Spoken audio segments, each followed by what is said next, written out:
Bom, então, primeiramente, boa tarde para todos que nos acompanham, os amigos aí do estado do Mato Grosso, do Brasil, de todas as partes.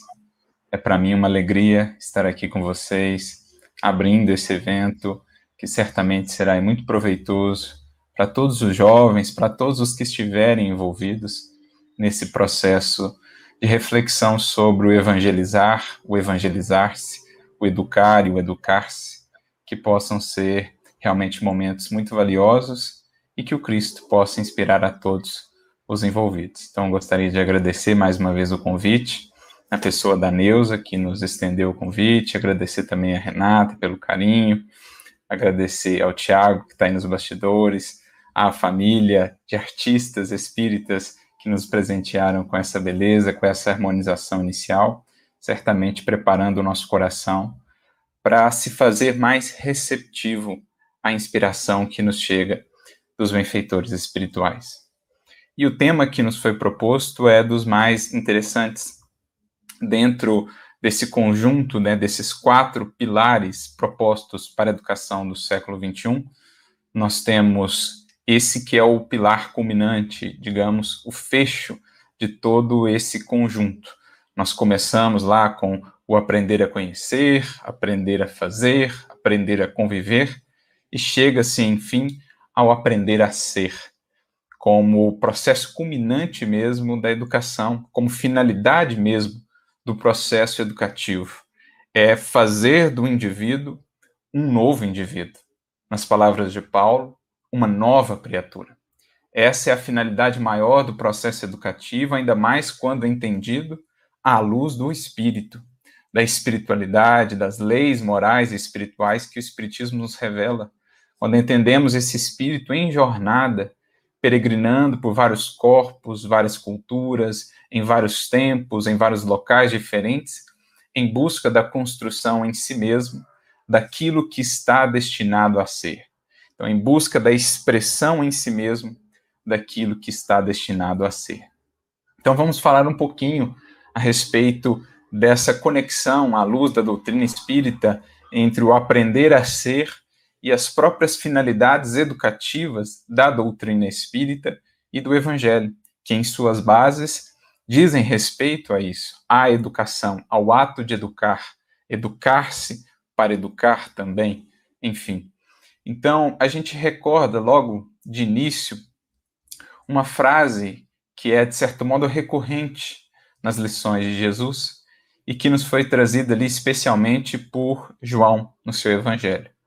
Especialmente o evangelho de João trouxe para nós esse enfoque que acreditamos seja um tema central no evangelho de Jesus, na proposta de Jesus, e que se conecta muito com o que nós temos a conversar aqui hoje. Essa expressão que Jesus se utiliza com frequência e que foi inclusive tema de estudo de um ano inteiro aqui de estudos do nosso grupo, Paulo de Tarso, é a expressão eu sou, que a gente reconhece ali muitas vezes em João, especialmente em 7 momentos, Jesus a utiliza sempre acompanhada de algum designativo.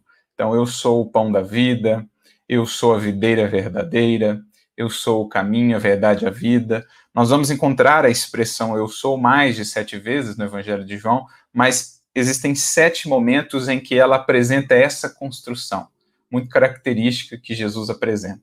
E nós fizemos, inclusive, como dizia, um estudo sobre o significado dessa expressão, lembrando que essa expressão, naquele contexto, ela tinha toda uma significação, porque ela remete lá ao livro de Êxodo, capítulo 3, quando Moisés tem aquele diálogo simbólico com o Criador, junto à sarça ardente, e ali o nome que lhe é apresentado, quando ele pergunta quem és, qual o seu nome, a resposta que ele obtém é justamente eu sou, eu sou aquele que sou. De modo que, naquele contexto cultural, ao tempo de Jesus, essa expressão ela era carregada de muito sentido. Ela expressava, na verdade, a presença divina. Não quer isso dizer que, ao se utilizar dela, Jesus se colocasse no mesmo patamar ou na condição de Deus, mas, em verdade, ele relatava ou expressava ali já a sua condição de espírito puro, que reflete em toda a sua potencialidade, digamos assim, o divino em si mesmo. É um espírito que já expressou a plenitude do divino em si mesmo, todos os seus potenciais, que nós todos também os temos em germe ainda, no Cristo, eles já estão expressos. A sua comunhão com o Pai o faz um com o Pai. Por isso Jesus também dirá: eu e o Pai somos um. Então a gente percebe que essa é uma proposta central do Evangelho de Jesus, até por ele ter recorrido tantas vezes a essa construção, a essa expressão. O objetivo do Evangelho, quando bem compreendido, quando bem assimilado, é nos conduzir a essa condição, a que todos estamos destinados, do eu sou. O Espírito em plena posse dos seus potenciais, das suas potencialidades, das suas faculdades.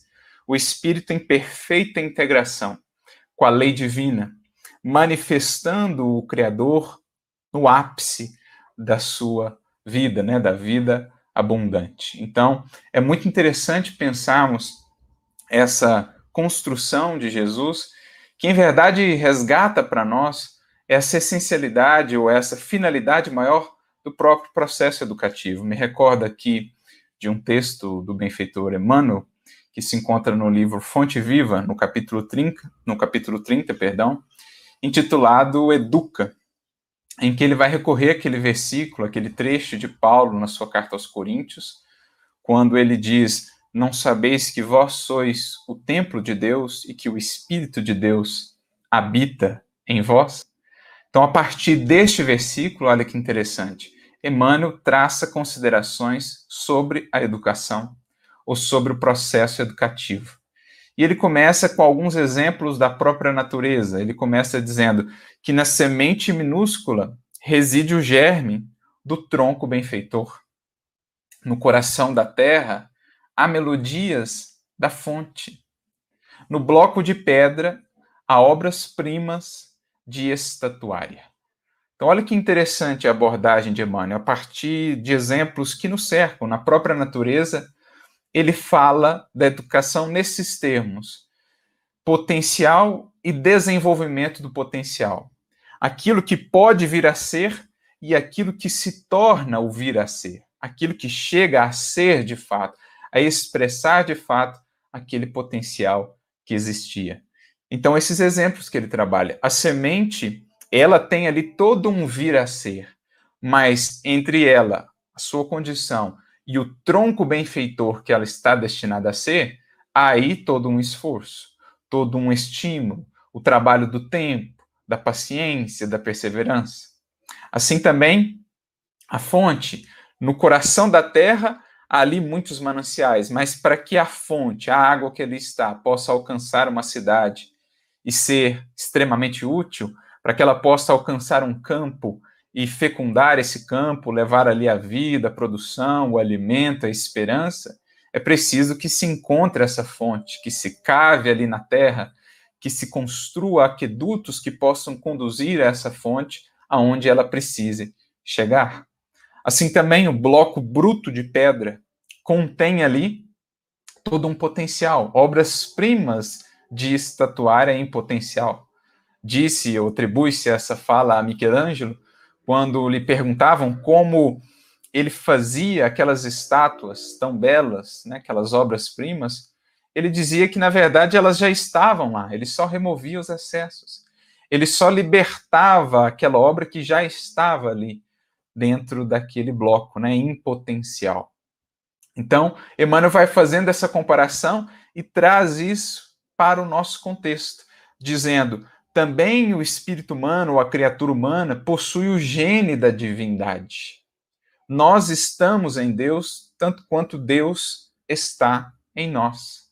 No entanto, para que a luz divina, diz Emmanuel, se destaque da treva humana, é preciso que os processos educativos nos trabalhem ao longo dos séculos.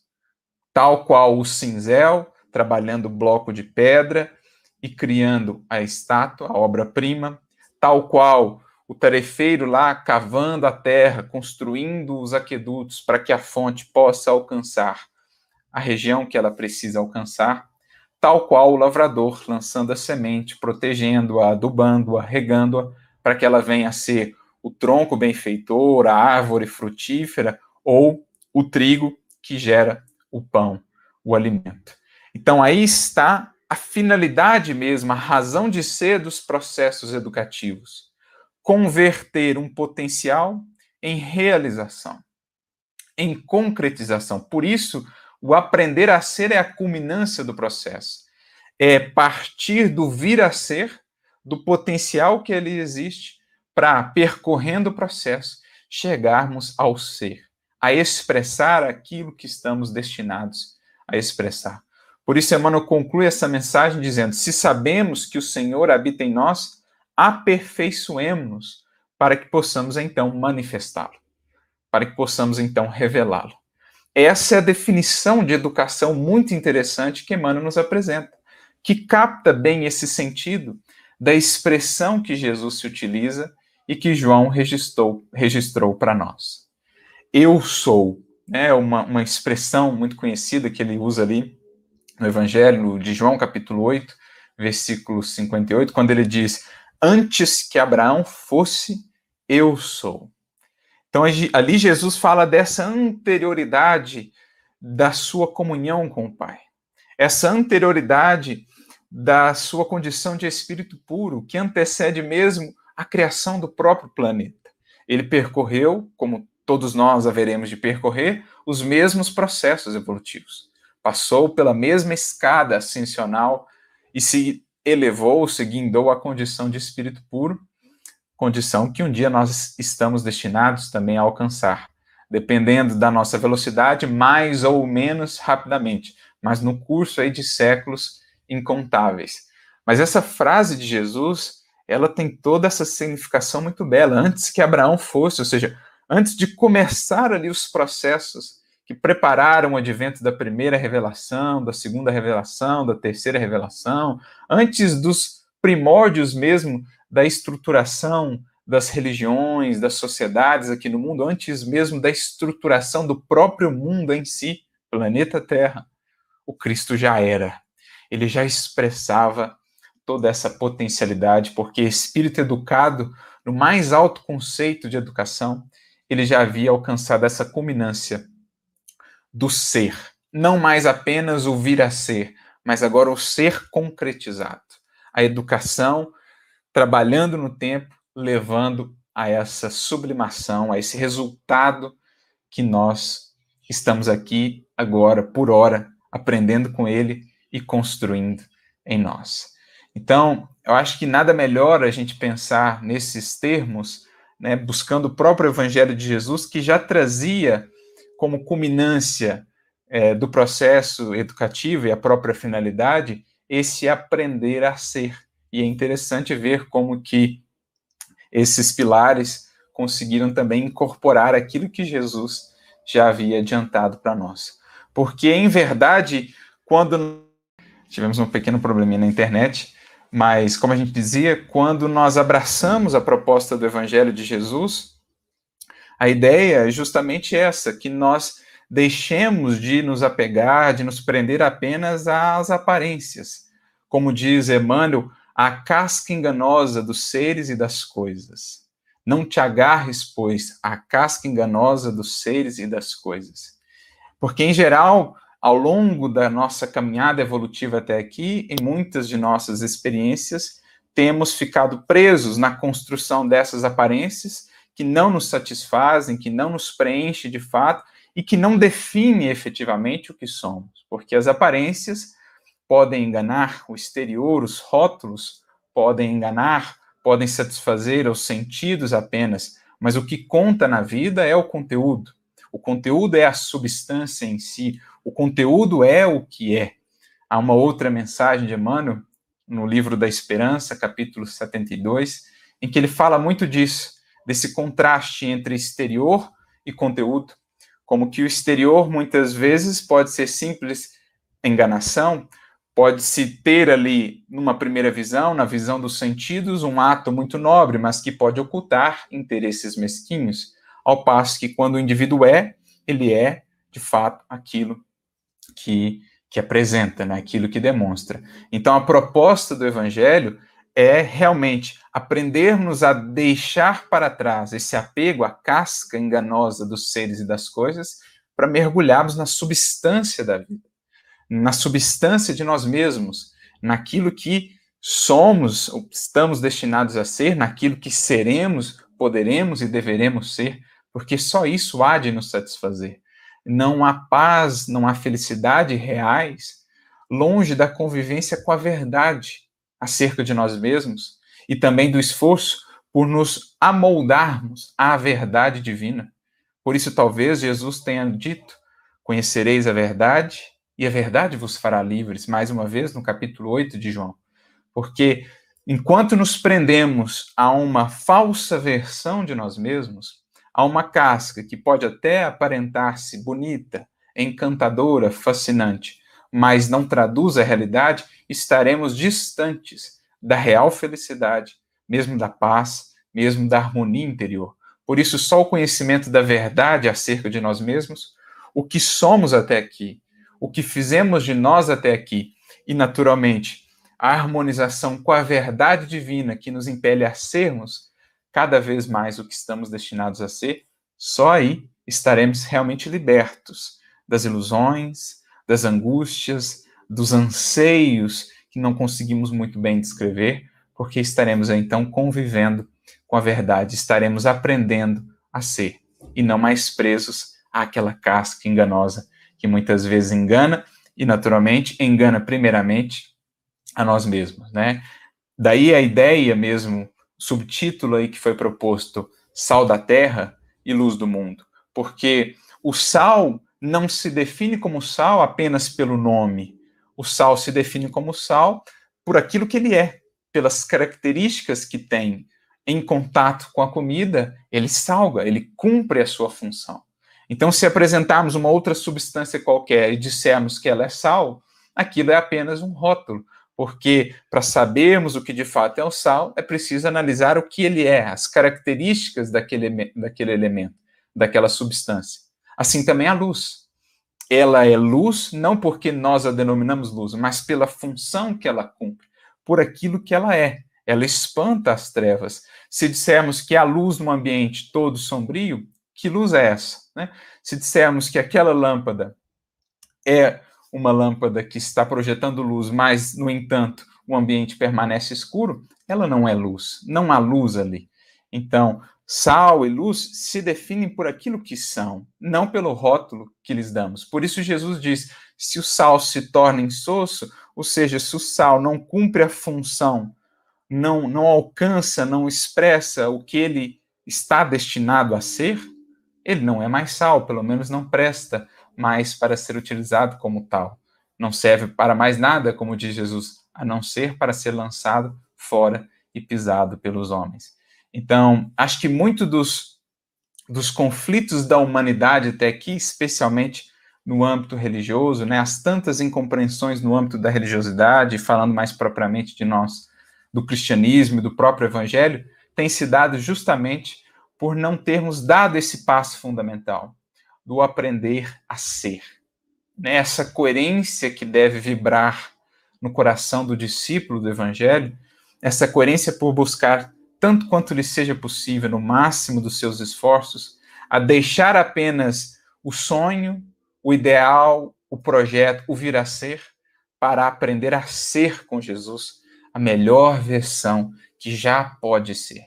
Na falta dessa coerência, nós vimos ao longo dos séculos muitas lágrimas, muita incompreensão semeada no seio mesmo do cristianismo, quando, em nome do Cristo, tantas coisas fizemos completamente discrepantes daquilo que se esperaria que um cristão fosse, que um cristão seja.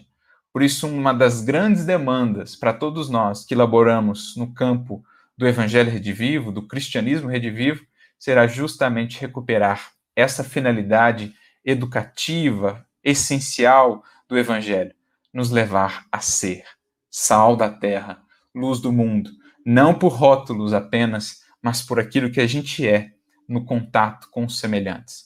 Aqueles que, em contato com os demais, são o sal que trazem sabor para a vida, novos sentidos, novos valores, que protegem da corrupção pelos valores enobrecidos que conseguem demonstrar, expressar, que dissipam sombras, as sombras da ignorância, as sombras do ódio, conseguem se conduzir, com que podem ali exemplificar.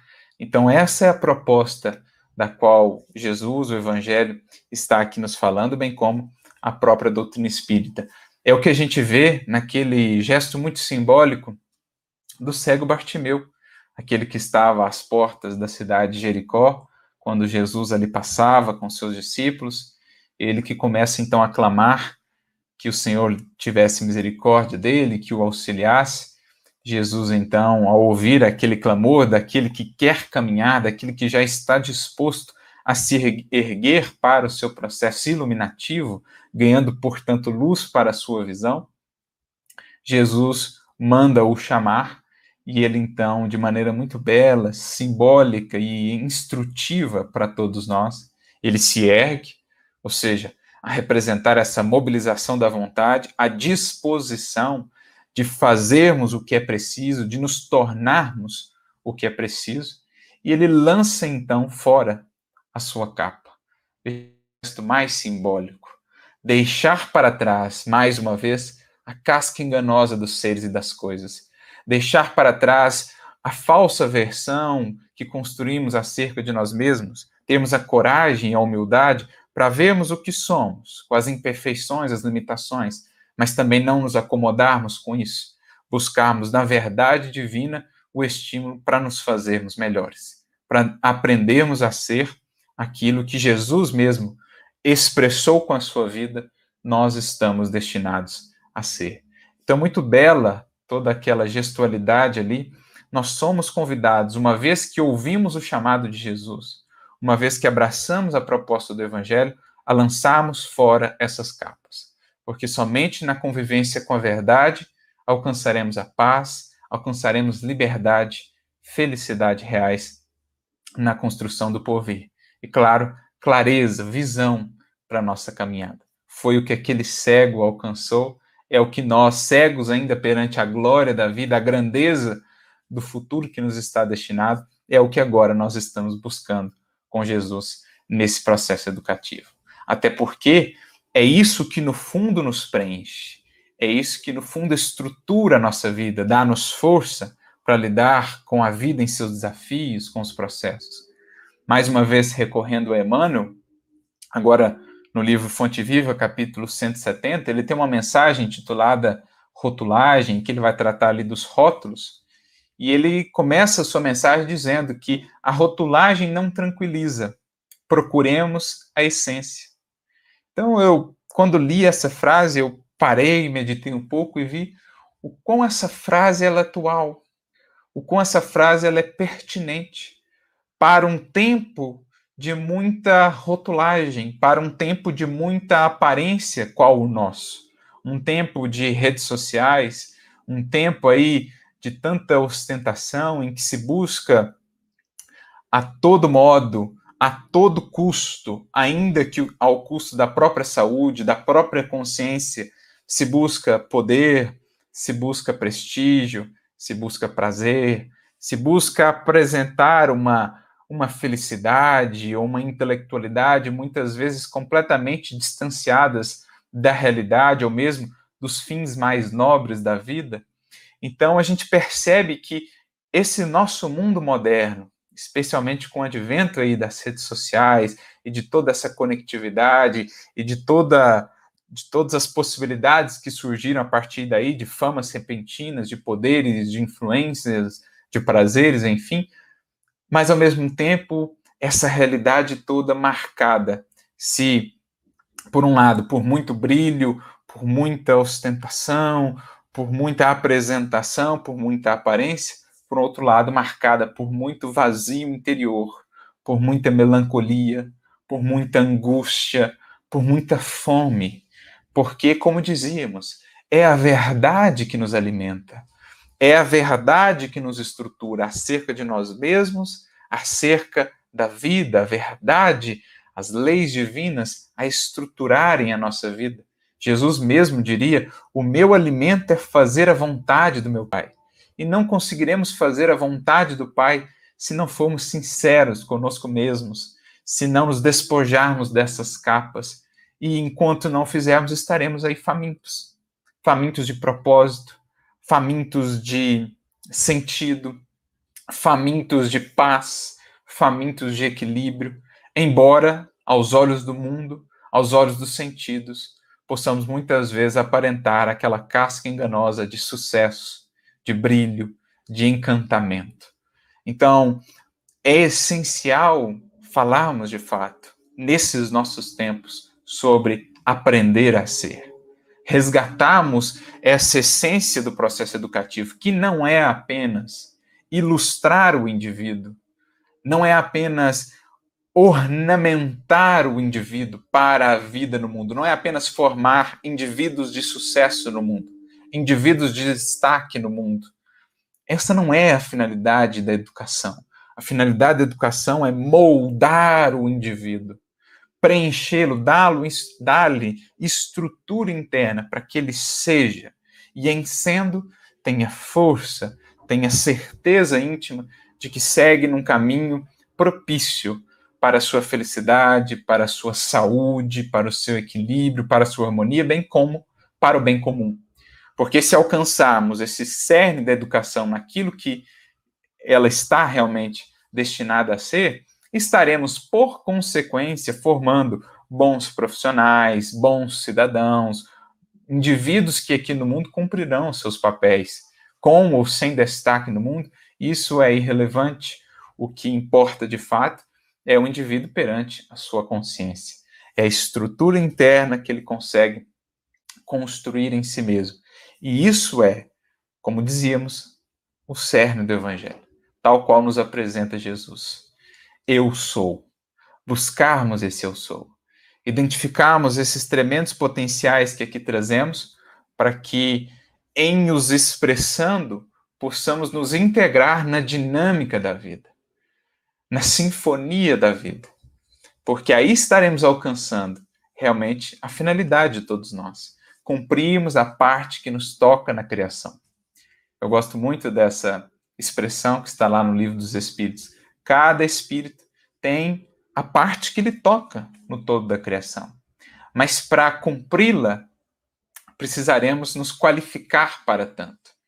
E isso só se dará convertendo o vir a ser no ser, concretizando aquilo que a gente precisa, né? Porque todas essas características exteriores podem simplesmente ser ilusórias, né? Se a gente não conseguir levar essas características exteriores à concretização de algo que seja nobre, de algo que seja útil para mim, para a sociedade como um todo. Então, os títulos conseguidos nos estudos, nas academias do mundo, podem ser muito belos, muito interessantes e muito valiosos, desde que a gente consiga traduzi-los em realidade, né? em algo concreto para o bem da sociedade, para o bem dos indivíduos. Caso contrário, seguirão sendo apenas papéis ali presos numa moldura, em uma parede, que ao retornarmos para o mundo espiritual e facearmos a realidade da vida,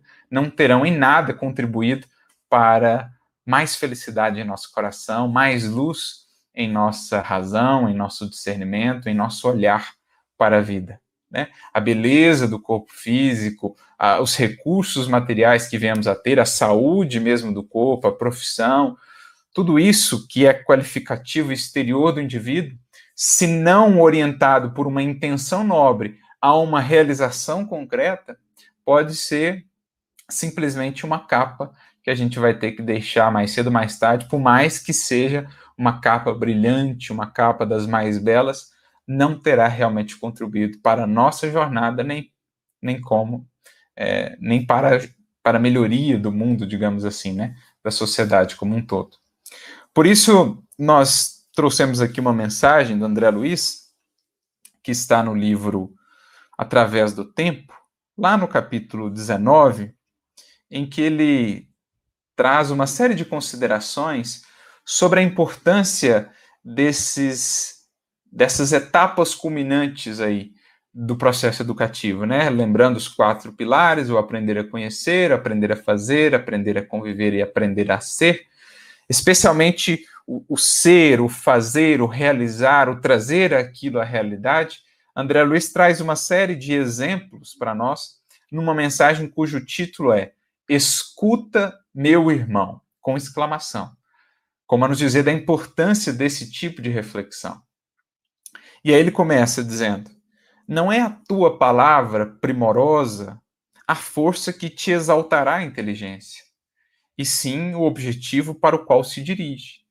Então eu posso ter uma palavra muito bela, muito eloquente, mas quanto dessa eloquência já não foi usada no mundo, por exemplo, para fins menos dignos, para espoliar outras pessoas, para gerar guerras, para alimentar perseguições.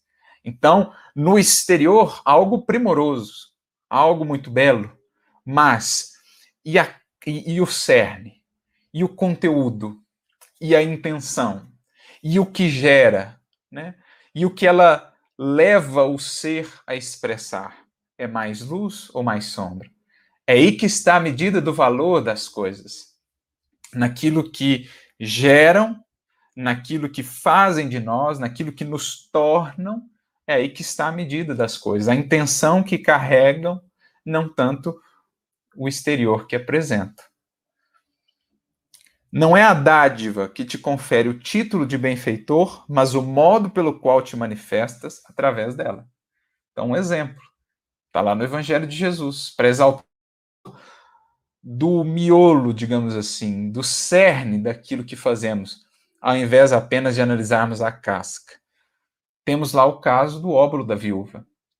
Muitos indivíduos, antes dela, haviam deixado ali no gasofilácio do templo grandes montantes de recursos materiais, o que poderia nos levar a qualificá-los de benfeitores, afinal de contas, pelo menos na casca, fizeram muito, ajudaram muito. No entanto, Jesus exalta a postura daquela senhora, que dá ali até mesmo do seu necessário. Volta-se aos discípulos, Jesus, e diz: esta deu mais do que todos eles juntos. Por quê?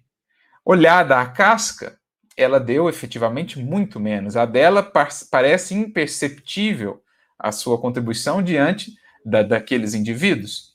No entanto, Jesus, exaltando a proeminência do conteúdo acima do exterior, diz que ela havia dado muito mais do que todos eles juntos. Porque naquela casca singela, né, aquela casca singela embalava um conteúdo divino, de renúncia, de doação efetiva, de entrega, de fraternidade, de amor. E é isso que dava o valor da sua gestualidade.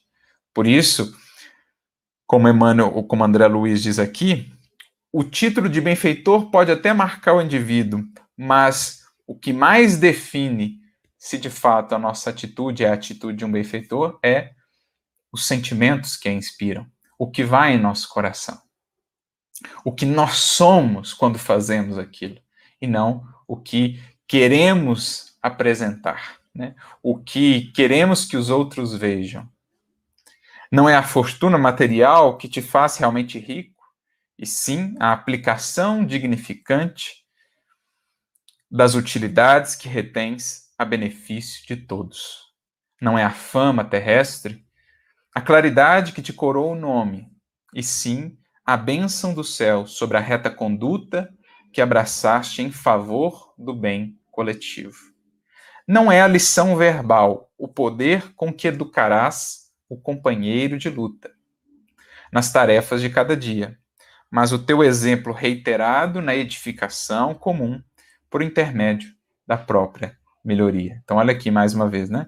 Não é a lição verbal propriamente o poder educativo, mas sim o que nós somos, no exemplo diário, reiterado de cada dia. Eis aí a força educativa do verdadeiro educador com Cristo.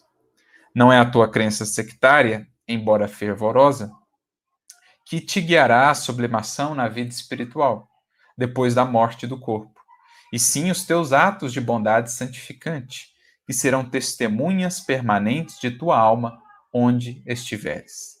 Não é a fé sem obras que te iluminará a senda de progresso, mas as obras dignificadoras que conseguires concretizar em ti mesmo e fora de ti, inspirado por tua fé. Não é a cultura intelectual inoperante que te fará respeitável, e sim o espírito de serviço com que te devotares, em qualquer condição, à felicidade dos semelhantes. Por fim, não é o êxito suscetível de sorrir-te na terra por alguns dias breves, a fonte de alegria real que procuras, com os melhores anseios de coração, mas a paz de consciência, no dever bem cumprido, nas obrigações de cada dia.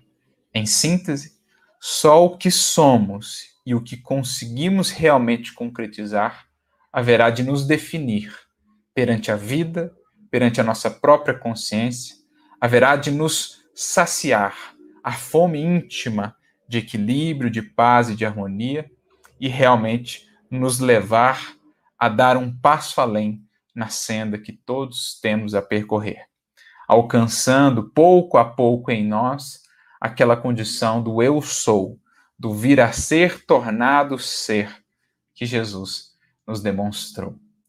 Por isso, André conclui essa mensagem dizendo, essa frase que é lapidar: busquemos ser antes de aparentar e fazer antes de instruir.